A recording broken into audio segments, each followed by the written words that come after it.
Bismillahirrahmanirrahim. In today's video, we will start from lecture 4, that is about spanning tree protocol. Let's start from spanning tree protocol. सबसे पहले हम देखते हैं कि spanning tree protocol है क्या और ये काम कैसे करता है. जैसे कि यहाँ पे डायग्राम में देखें, हमें पता है कि ये हमारे पास एक्सटेंडेड लैंस हैं. एक्सटेंडेड लैंस में यहाँ पे साइकिल्स बन रहे हैं, आपके पास लूप्स बन रहे हैं. तो spanning tree protocol basically use किया जाता है कि जो हमारे पास रिडंडेंट पाथ्स आ जाते हैं उनको, या जो हमारे पास लूप्स बन रहे हैं उनको अवॉइड करने के लिए हम जो प्रोटोकॉल यूज़ करते हैं उसको हम कहते हैं वो स्पैनिंग ट्री प्रोटोकॉल है. So spanning tree protocol was design to avoid loops by finding redundant links in a network and shutting them down. So to prevent loops, जो भी आपके पास रिडंडेंट पाथ्स में बन रहे होते हैं, पहले उनको आइडेंटिफाई किया जाता है, देन उनको ब्लॉक कर दिया जाता है. सिर्फ स्पैनिंग ट्री रिडंडेंट पाथ्स को या जो लूप्स बन रहे हैं उनको ब्लॉक नहीं करता, but also reopens then in case of a link failure. जैसे कि हमें नाम से पता है STP स्पैनिंग ट्री प्रोटोकॉल, ये ट्री बनाता है that spans all switches in a network, और वो सारे स्विच कम्युनिकेट करते हैं यूजिंग BPDU, जिसको हम कहते हैं bridge protocol data unit, with each other. So our reference point is agreed by all switches in the network, and based on that reference point all redundant links are identified and blocked, and only one path is allowed to forward traffic. But if a link that was previously forwarding fails, so STP क्या करता है, वो automatically enable कर देता है one of the redundant blocked links as a new active path. So in order to populate forwarding tables so the packet do not end up looping forever, first we have to remove cycles from the network graph, and this is called spanning tree. So हम यहाँ पे देखें, इस diagram में आपको extended lens दिखाए गए हैं और यहाँ पे साइकिल्स बन रहे हैं. इन साइकिल्स को अवॉइड करने के लिए हम स्पैनिंग ट्री डायग्राम या स्पैनिंग ट्री प्रोटोकॉल यूज़ करते हैं. अब यहाँ पे देखें, जो डॉटेड आपके पास एरिया आ रहा है उसे इस साइड को शट डाउन कर दिया है, ब्लॉक कर दिया है. सो यहाँ पे अब आपके लूप को अवॉइड किया जा रहा है कि आपका डाटा इस साइड पे नहीं जा सकता, सो वो लूप नहीं बनेगा. Now let's see this diagram. In this figure, assume PC1 sends a frame to PC2, and this frame is received on port 1 of both switches A and B. But these both switches A and B do not know the destination address, so what will they do? They simply flood the frame out all ports except the one it is received on. In this case, that port will be port 2. So a copy of the frame is received on port 2 of both switches, due each switch sending the frame on port 2 and other receiving the same frame from the other switch. And this process will repeat again and again, and flooding happens on the above segment. And this goes on, and broadcast storm is created that consumes the entire resources of the network. In this process that is described above, PC2 may receive multiple copies of the same frame from switch A and switch B. And this can cause problem as many protocols cannot handle duplicate frame. Another problem that may be caused due to loops, that is instability of MAC address table. For example, when PC1 sends a frame to PC2 and it is received on port 1 of both switches, which then install PC1 MAC address in that MAC address table and associate it with port 1. Both switches then flood the frame out port 2, and switch A receives the frame that was flooded by switch B and update its MAC address table by associating PC1's MAC address with port 2. And the same process happens on switch B as well, and the MAC table of both switches is corrupted, and as a result traffic is switched out the wrong interfaces. So to overcome this problem, spanning tree protocol was designed to avoid loops by finding redundant links in a network and shutting them down. Now we will see how we'll use spanning tree protocol. How can you find a spanning tree of a graph if you don't know the full graph? So spanning tree protocol को जब हम start करते हैं तो हमारे इसके 3 steps होते हैं. सबसे पहला स्टेप ये होता है कि हमने एक रूट ब्रिज सेलेक्ट करना होता है. रूट ब्रिज को सिलेक्ट करने के लिए हम जो चीज़ यूज़ करते हैं वो BPDU मैसेजेस यूज़ करते हैं. BPDU stand for bridge protocol data unit. Switches और ब्रिजेस बेसिकली एक्सचेंज करते हैं BPDU messages. They are control messages that are exchanged across the switches within an extended LAN that uses a spanning tree protocol topology. BPDUs में हमारे पास bridge ID होती है और MAC address होता है. ये दोनों मिल के 8 बाइट्स बनाते हैं, जिनसे 2 बाइट्स हमारे पास ब्रिज प्रायोरिटी की होती हैं और 6 बाइट हमारे पास MAC एड्रेस की होती हैं. और स्विचेस के दरमियान में BPDUs एक्सचेंज होते हैं. Bridge priority by default same होती है, 32768 आई थिंक, जो कि बाय डिफ़ॉल्ट सेम होती है. सबसे पहला हमारा स्टेप होता है कि हमने रूट ब्रिज को सिलेक्ट करना है. STP कन्वर्जेंस का फर्स्ट स्टेप क्या है? Elect one root bridge. Step 2 elect root ports. Step 3 elect designated ports. Root bridge selection criteria में हमारे पास फॉर एग्जांपल एक डायग्राम है. एट द बिगनिंग क्या होता है? ऑल ब्रिजेस अज्यूम करते हैं और डिक्लेयर कर देते हैं खुद को as a root bridge by placing its own BID in the root BID field of the BPDU. अब हर स्विच मैसेजेस एक्सचेंज कर रहा है. लाइक इसकी BID आपके पास ये ब्रिज प्रायोरिटी है और ये मैक एड्रेस है. ये बाय डिफॉल्ट देखें सबकी सेम आ रही है. इसकी BID हर स्विच की यहाँ पे आपको BID शो की गई है. और एट द स्टार्ट सब ये अज्यूम करते हैं कि I am the root, I am the root, I am the root. लेकिन जब ये स्विचेस अपने BPDUs एक्सचेंज कर रहे होते हैं, सब स्विचेस अपने BPDUs अपने नेबरिंग स्विचेस को सेंड कर रहे होते हैं, तो वो BPDUs जो है वो कंपेयर होते हैं. जिसका BPDU स्मॉल होता है उसको हम स्टोर कर देते हैं. सके यहाँ पे मेंशन है कि BP bridge save a copy of only the best BPDU seen on every port. So इसको इस पोर्ट पे, इन पोर्ट्स पे जो भी BPDUs रिसीव हुए उसमें से जो सबसे स्मॉलेस्ट था, जो बेस्ट मीन्स के सबसे स्मॉलेस्ट था. स्मॉलेस्ट कैसे होगा? हम सबसे पहले ये प्रायोरिटीज चेक करेंगे किसकी प्रायोरिटी स्मॉल है. अगर सबकी प्रायोरिटी बाय डिफॉल्ट सेम है तो हम मैक एड्रेस को कंपेयर करेंगे और जिसके BPDU जिसकी BID सबसे स्मॉल होगी वो BID या BPDU आपके पास उसकी कॉपी यहाँ पे सेव हो जाएगी. और ये प्रोसेस कंटिन्यू रहेगा अनटिल हमें सबसे स्मॉलर BID सिलेक्ट हो जाती है. जब सबसे स्मॉलर BID सिलेक्ट हो जाएगी तो उसको हम बना देंगे कि वो हमारा रूट ब्रिज है. इसके बाद हमारा सेकंड स्टेप है, नेक्स्ट स्टेप है root port selection. Root port की जो हम सिलेक्शन करते हैं वो हम करते हैं on the basis of path cost. Bridges और स्विच जो है वो यूज़ करते हैं concept of cost to evaluate how close they are to other bridges और अदर स्विचेस. यहाँ पे आपको एक टेबल दिया गया है. इस टेबल में आपको कॉस्ट बता दी गई है कि अगर 4 MBBS का है तो उसकी कॉस्ट क्या होगी, 45 MBBS है तो उसकी कॉस्ट क्या होगी. ये सारा टेबल आपको, ये टेबल में आपको कुछ 100 MBBS की, 1 GBBS की, 4 MBBS की, 10 MBBS की वैल्यूज़ आपको पता होनी चाहिए कि इनकी कॉस्ट क्या है.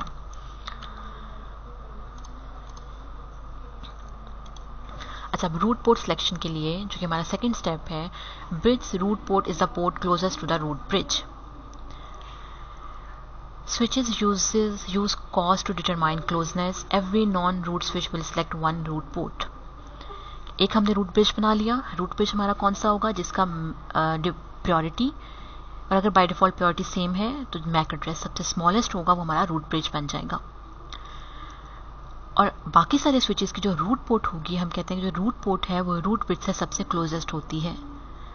और हर non root switch, that means कि जो रूट ब्रिज है उसके अलावा बाकी सब स्विचेस को हम कहते हैं वो नॉन रूट स्विचेस हैं. सो हर नॉन रूट स्विच की एक रूट पोर्ट मस्ट होती है. अच्छा, यहाँ पे देखें, सबसे पहले हमने देखना है कि हमारे पास लेट्स सपोज ये हमारा रूट ब्रिज है. ठीक है, यहाँ आपको बताया गया 100 MBBS है, 100 MBBS है, 100 MBBS है. सो ये आपको पाथ कॉस्ट भी गिवन है. अब ये रूट ब्रिज कैसे बना? हमारे पास इन सब की प्रायोरिटी जैसे हमने ऊपर देखा था, यहाँ पे अगर हम देखें तो हमारे पास बाय डिफॉल्ट सबकी प्रायोरिटी सेम है. लेकिन अगर हम मैक एड्रेसेस को देखें तो सबसे मैक एड्रेस स्मॉलर हमारे पास ये है 0001, 3, 5, 1. अच्छा, 1 में हमारे पास 2 आ गए. उसके बाद आगे जाए 9 और ये C है. सो 9 वाला स्मॉलर है. So I am the root, I win. ये आपका रूट ब्रिज बन जाएगा. ये आपका फर्स्ट स्टेप हो गया. सो सेकंड स्टेप में अब हमने सेलेक्ट करनी है रूट पोर्ट. रूट पोर्ट के लिए हम क्या करते हैं, जो हमारा ये तो हमारा रूट ब्रिज बन गया. बाकी सब स्विचेस को हम कहेंगे वो नॉन रूट ब्रिजेस और नॉन रूट स्विच हैं. हर स्विच की को 1 बाय 1 हम देखेंगे. उसके जितने भी हमारे पास पोर्ट्स हैं हम उनको सेपरेटली देखेंगे. और जिस पोर्ट से हमें रूट ब्रिज तक के लिए स्मॉलेस्ट कॉस्ट होगी वो हमारी रूट पोर्ट बन जाएगी. Let's start from this one. इसके मेरे पास 4 पोर्ट्स हैं. अगर मैं इस पोर्ट के थ्रू देखूं तो मेरे पास रूट ब्रिज तक जाने के लिए मुझे 4 + 4 and 19 that is cost 27. But if I go through D2 to cost 38, and if I go through A1 cost is 19, A1 sorry, this one cost is 23, and if I go through A2 cost 19. so सबसे smallest क्या है? 19. so this is the best path to route. तो ये वाली port मेरी root port बन जाएगी.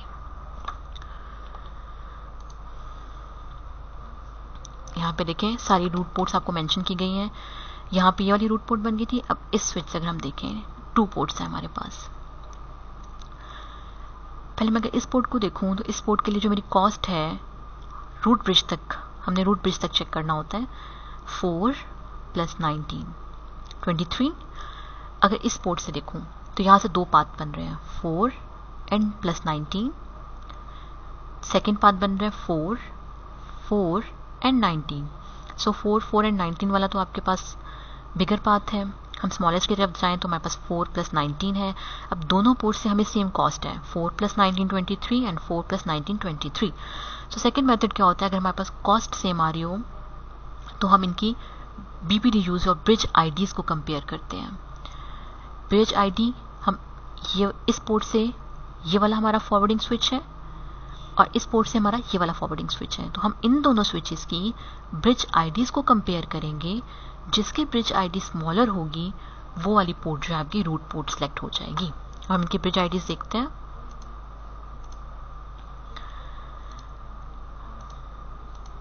Okay, यहाँ पे देखें ब्रिज ID, इस स्विच की ब्रिज ID क्या है 005, यहाँ पे 006। सो ये वाली स्मॉलर है 00, यहाँ पे 0 है, यहाँ पे 6 है, तो इस पोर्ट को रूट पोर्ट होना चाहिए।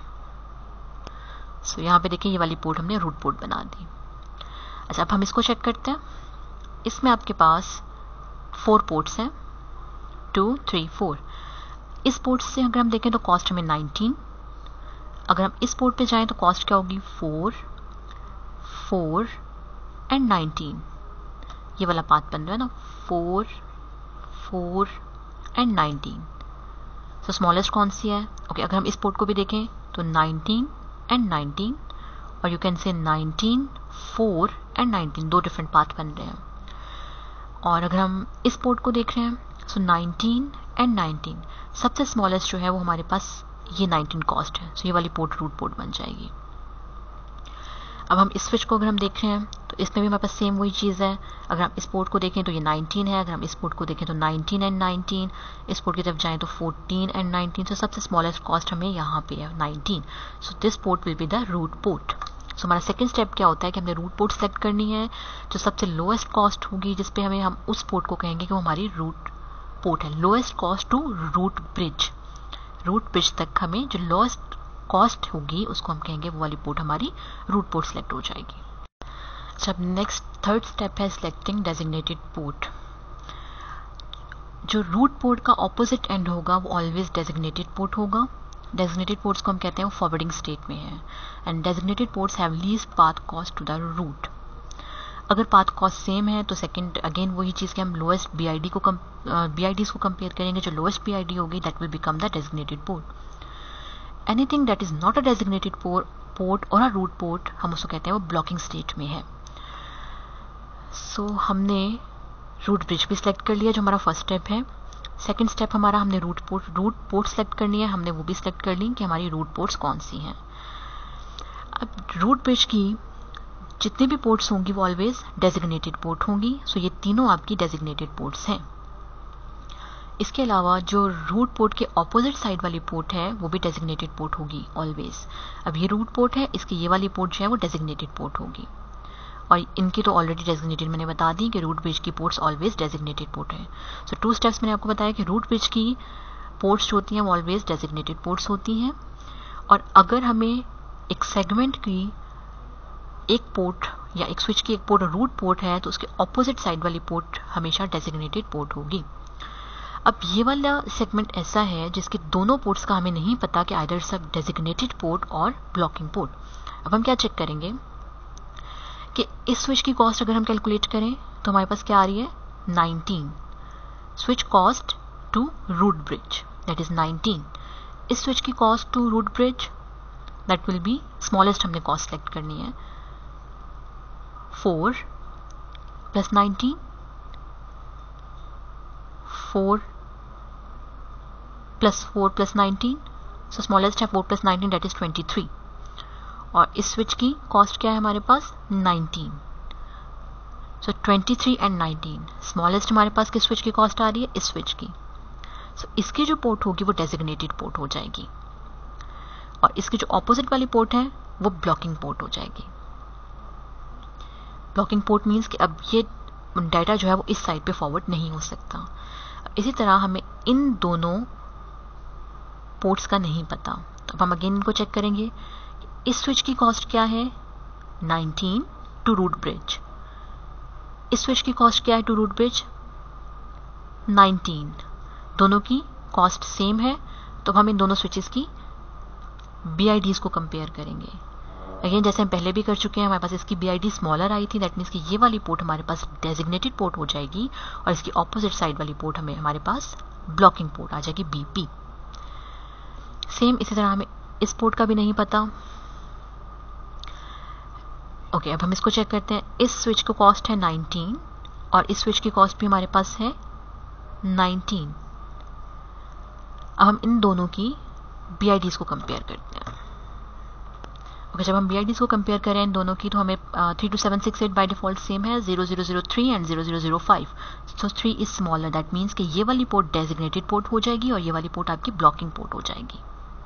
सो इस तरह हम कैलकुलेट करते हैं डेजिग्नेटेड पोर्ट्स। सो यहाँ पे आपकी सारी पोर्ट्स मेंशन हो गई हैं कि रूट ब्रिज क्या है, RP क्या है, DP क्या है। सो ये आपका फाइनल स्पैनिंग ट्री बन गया है, जिसमें हमने बता दिया कि ये पोर्ट्स जो हैं, जो ब्लॉकिंग पोर्ट्स हैं, सो अब आपका डाटा इस साइड पे फॉरवर्ड नहीं हो सकता। दैट मीन्स कि अब आपके पास यहाँ पे साइकिल्स और लूप्स नहीं बनेंगे। सो हमारे पास स्पैनिंग ट्री बनाने के लिए 3 स्टेप्स होते हैं। फर्स्ट स्टेप हमने रूट ब्रिज सेलेक्ट करना होता है। रूट ब्रिज हम सेलेक्ट करते हैं on the basis of their BIDs। हम BPDU मैसेजेस को देखते हैं जो कि स्विचेस एक्सचेंज करते हैं, BIDs को कंपेयर करते हैं। जिसकी BID सबसे स्मॉलर होगी, सबसे पहले हम उसकी प्रायोरिटी को चेक करेंगे। अगर प्रायोरिटी बाय डिफॉल्ट सेम है तो हम MAC एड्रेस को चेक करेंगे। सो जिसकी वैल्यू स्मॉलर होगी वो हमारा रूट ब्रिज सेलेक्ट हो जाएगा।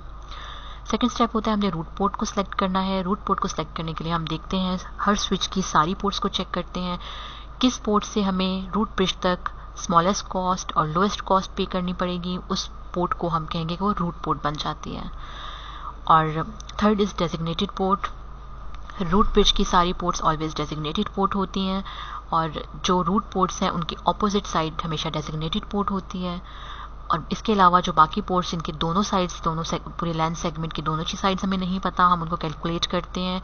हम देखते हैं कि स्विच को रूट ब्रिज तक जाने के लिए क्या कॉस्ट पे करनी पड़ी है, या स्विच की कॉस्ट क्या है टू रूट ब्रिज। जिस स्विच की कॉस्ट सबसे स्मॉलेस्ट होती है हम उसको, उस पोर्ट को डेजिग्नेटेड पोर्ट बना देते हैं, उसकी दूसरी साइड जो है वो ब्लॉकिंग पोर्ट होती है। और अगर आपके पास कॉस्ट सेम आ रही हो तो हम सेकंड स्टेप चेक करते हैं, उसकी BIDs को कंपेयर करते हैं। जिसकी BID स्मॉलर होगी वो वाली पोर्ट हमारी DP और RP सेलेक्ट हो जाती है। So this is the final spanning tree. Next is switches connected to a set of links, each one runs a data link protocol। जैसे हम पहले स्विचेस को डिस्कस कर चुके हैं, हम उनके मैक टेबल्स भी बना चुके हैं। हमें पता है कि स्विच जो है वो डाटा लिंक लेयर 2 पे काम करता है। प्राइमरी जॉब क्या है इसकी, रिसीव करना incoming frame packet from one link and output them to the appropriate link. It's a bidirectional, क्योंकि हम इसके इनपुट और आउटपुट दोनों पोर्ट्स होती हैं। How does the switch decide what output port to use. हमारे पास कंप्यूटर नेटवर्क्स जो है that provide connection oriented services, connection oriented services means virtual circuits, while they are also providing connectionless services or called datagram networks. But the internet which we use, that is actually based on datagram networks, connectionless at the network level, because all packets from a source to destination do not follow the same path. So we have two types of alternatives, datagrams or virtual circuits, connectionless approach और connection oriented approach. इन दोनों को हम one by one discuss करते हैं। सबसे पहले हम देखते हैं डाटाग्राम, जिसको हम कहते हैं कनेक्शन लेस नेटवर्क। यहाँ पे आपके पास कुछ स्विचेस आपस में कनेक्टेड हैं और एक आपको टेबल भी दिया गया है जो कि बेसिकली स्विच 2 का फॉरवर्डिंग टेबल है। यहाँ पे आप देखें स्विच 2 के टेबल में आपको डेस्टिनेशन और पोर्ट नंबर गिवन है कि अगर आप 3 पोर्ट से स्विच 2 पे आउट करेंगे डाटा, उसकी डेस्टिनेशन क्या है। उसकी डेस्टिनेशन आपकी होस्ट D भी हो सकती है, C भी हो सकती है और A भी हो सकता है। सो यहाँ टेबल के अंदर देखें 3 port D, C and A। इस तरह पोर्ट 1 स्विच 2 का, क्योंकि स्विच 2 का फॉरवर्डिंग टेबल है, port 1 host F, port 2 host E, port 2 destination E, port 0 आपकी डेस्टिनेशन में G, H और पोर्ट 0 एंड B। सो ये आपका फॉरवर्डिंग टेबल बना हुआ है स्विच 2 का। This is datagrams of connectionless network. So each datagram will forward on its own. Host any time anywhere data और पैकेट को सेंड कर सकता है। जब पैकेट को सेंड किया जाता है तो हमें ये कंफर्म नहीं होता कि नेटवर्क इसको डिलीवर करेगा या नहीं करेगा, क्योंकि हम उसके लिए पहले कोई कनेक्शन स्टैब्लिश नहीं करें. It's connectionless network. Each packet is forwarded independently of other packets that may have gone to the same destination. Switch का या लिंक फेल हो जाए, that is not a big deal. अगर इस ऐसा कुछ सिनेरियो हो जाता है कि आपका लिंक फेल हो जाता है तो ऑल्टरनेट रूट या ऑल्टरनेट पाथ फाउंड किया जाता है और उसका फॉरवर्डिंग टेबल जो है अपडेट कर दिया जाता है. So in datagram networks, basically it is a connectionless service and there is no need for reservation of resources as there is no dedicated path for a connection session. All packets are free to use any available path. Since every packet is free to choose any path, so all packets must be associated with a header with proper information about the source and the upper layer protocol. And this connectionless property makes data packets reach the destination in any order, orderless data, which means they can potentially be received out of order at the receiver end. Datagram networks are not as reliable as virtual circuits. And the major drawback of datagram packet switching is that packet can only be forwarded if resources such as buffer, CPU and bandwidth are available. Otherwise, packet will be discarded. But it is easy and cost efficient to implement datagram networks as there is no extra headache of reserving resources and making a dedicated each time an application has to communicate. So it is generally used by the IP network, which is used for data services like internet. So this is all about datagram networks. Next one is virtual circuit connection oriented network.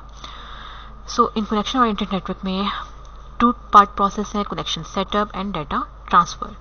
यहाँ पे हमारे पास जो चीज़ें होंगी सब virtual circuit identifier, जो आप table बनाएंगे उसमें VCI virtual circuit identifier, incoming interface, outgoing interface होगी and different VCI for outgoing packets. So first we have to establish a connection between source and destination before any data is communicated. So see यहाँ पे figure shows a frame arriving at port 1 with VCI of 14. ये आपका VCI virtual circuit identifier, data with VCI, and this frame is arriving at port 1. When the frame arrives, the switch looks its table to find port 1 and a VCI of 14. When it is found, the switch knows to change the VCI to 22 and send out the data from port 3. So now data will out from port 3 with the VCI of 22. So this is virtual circuit. It is connection oriented. That means that there is a reservation of resources like buffer, CPU, bandwidth for the time in which the newly set up virtual circuit is going to be used by a data transfer session. First sent packet reserves resources at each server along the path. Since all packets are going to flow the same path, a header is required, a global header is required. Only the first packet of the connection requires a global header. Remaining packets generally do not require global headers. Since all packets follow a specific path, so packets are received in order at the destination. Virtual circuit switching also ensures that all packets successfully reach the destination. No packet will be discarded due to unavailability of resources. And as I told you before that virtual circuits are a highly reliable method of data transfer, and it's reliable as compared to datagram networks. But the issue with virtual circuit is that each time a new connection is set up, resources and extra informations have to be reserved at every router along the path, which becomes problematic if many clients are trying to reserve a router's resources simultaneously. And it is used by the asynchronous transfer method network, especially for telephone calls.